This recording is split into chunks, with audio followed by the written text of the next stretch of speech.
उधर बिहार की राजनीति में एक बार फिर से बड़ा उलटफेर देखने को मिल सकता है। जेडीयू संसदीय बोर्ड के राष्ट्रीय अध्यक्ष उपेंद्र कुशवाहा ने अब जेडीयू के नेताओं को खुली चिट्ठी लिखी।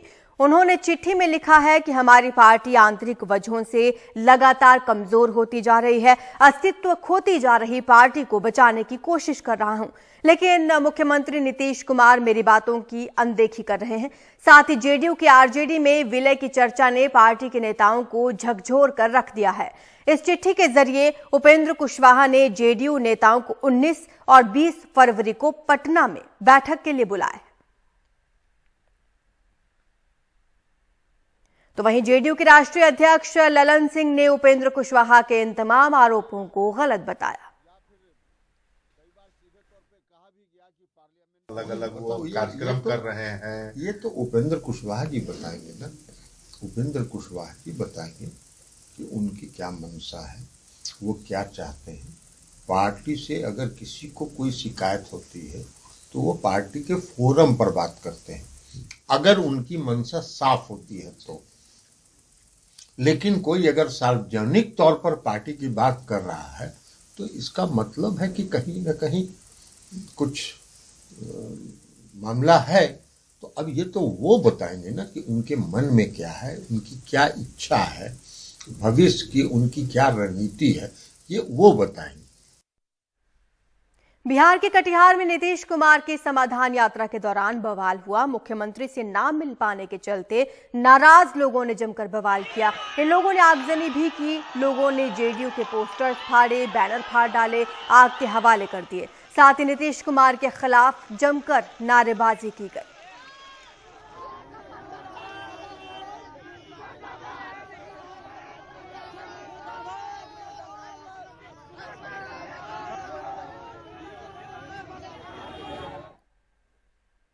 पंजाब के अमृतसर में कुछ दिनों पहले एक वीडियो सामने आया था। 5 किलोमीटर तक पुलिस को छकाने वाले ई रिक्शा ड्राइवर को अब आखिरकार पुलिस ने गिरफ्तार कर लिया है। इससे जुड़ा वीडियो काफी वायरल हुआ था, लेकिन अब एक और वीडियो सामने आया है जिसमें वो पुलिस से गुहार लगाता हुआ नजर आ रहा है।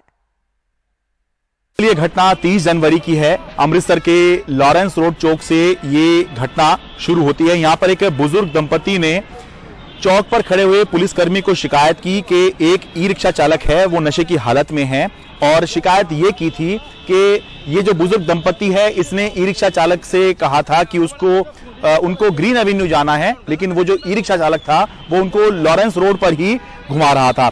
जब पुलिसकर्मी रिक्शा चालक को पकड़ने लगे तो उसने पुलिसकर्मी को भी टक्कर मारी और भाग लिया। पुलिस वाले ने इस रिक्शा चालक को पकड़ने की कोशिश की। पुलिस वाले ने एक मोटरसाइकिल वाले की मदद से उसका पीछा भी किया, बहुत दूर तक किया।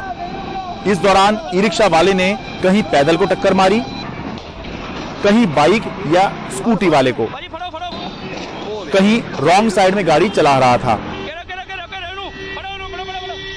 केवल पुलिस वाले ही नहीं बल्कि रास्ते में बहुत से लोगों ने उसको पकड़ने की कोशिश की।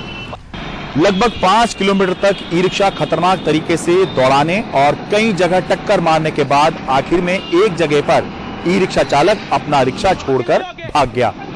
रिक्शा चालक उस समय हाथ में नहीं आ पाया था, लेकिन अब पुलिस ने उसको गिरफ्तार कर लिया है। ई रिक्शा चालक करणवीर सिंह का कहना है कि वो ग्रेजुएट है और पहले उसकी पंखों की फर्म हुआ करती थी। 14-15 लोग उसके तहत काम किया करते थे, लेकिन किसी कारण अब मुश्किल वक्त आ गया है तो उसको ई रिक्शा चलानी पड़ रही है। वो ये स्वीकार कर रहा है कि उसने उस दिन शाम को शराब पी हुई थी, और क्योंकि शराब पी हुई थी तो इसलिए पुलिस को देखकर वो डर गया था और भाग गया था, लेकिन अब वो अपनी गलती स्वीकार कर रहा है। इस पूरी कहानी को देखकर, इस पूरे वीडियो को देखकर आपको हंसी भी आ सकती है, क्योंकि सिस्टम का तो मजाक बन ही रहा है। दिख ही रहा है कि किस तरह से शहर भर में ई रिक्शा दौड़ रही है, पुलिस वाले उसके पीछे दौड़ रहे हैं, सब उसके पीछे दौड़ रहे हैं, लेकिन वो हाथ में ही आके नहीं दे रहा। लेकिन इसका दूसरा पक्ष ये है कि जिस खतरनाक तरीके से ई रिक्शा वाले ने ई रिक्शा चलाई है, कोई बड़ा हादसा भी हो सकता था। शुक्र है कोई बड़ा हादसा नहीं हुआ है। बीच में कई जगह टक्कर तो मारी है रिक्शा वाले ने, लेकिन अच्छी बात है कि कोई बड़ा हादसा नहीं हुआ। Sharad Sharma, NDTV media.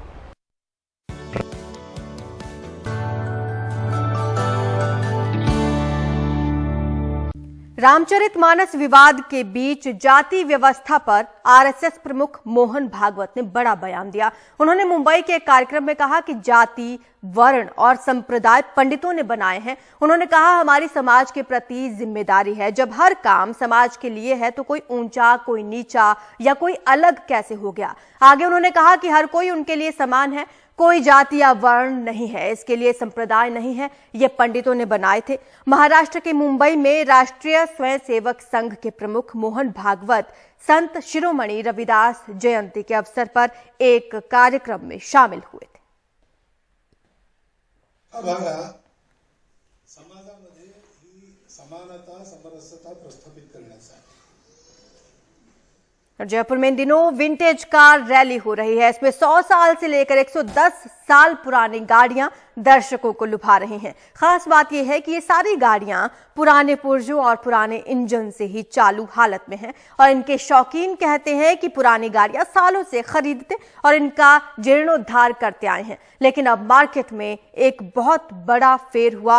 पुरानी गाड़ियों की कीमतें बढ़ी हैं और इसमें निवेश के नजरिए से भी इसे देखा जा रहा है, जैसे कि एंटीक और चित्रकला समाज में निवेश का एक साधन बन चुका है। जयपुर में विंटेज और क्लासिक कार रैली।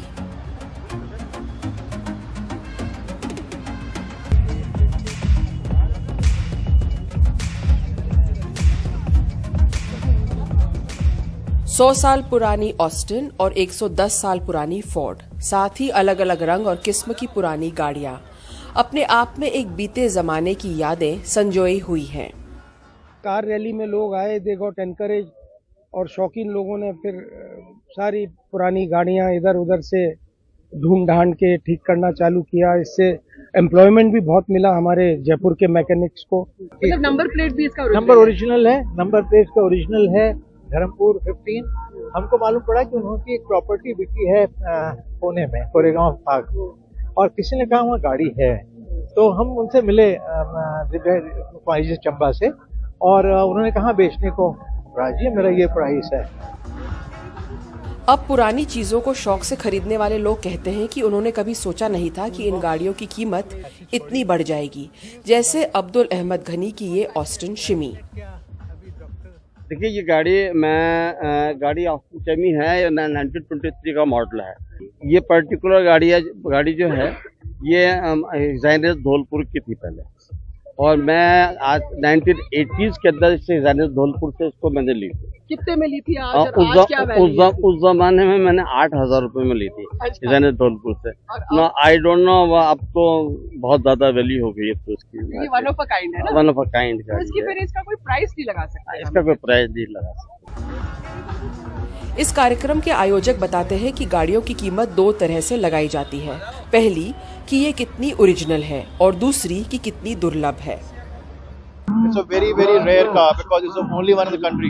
ये बहुत ही रेयर कार है। बाहर इसकी कीमत 40,000 से लेकर 60,000 पाउंड तक है। भारत में ये थोड़ी महंगी होगी। ये 1935 की प्रिजर्वेशन कार है, इसको प्रिजर्व करके रखा जाता है।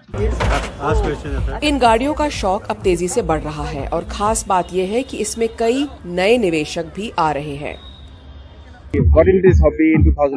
2009 में मैंने हॉबी शुरू की थी। मैंने अपने घर में ही सारा इंतजाम किया है। मैंने इसको निवेश की तरह कभी नहीं देखा। ये मेरे लिए हॉबी है, लेकिन ये एक अच्छा निवेश भी हो सकता है।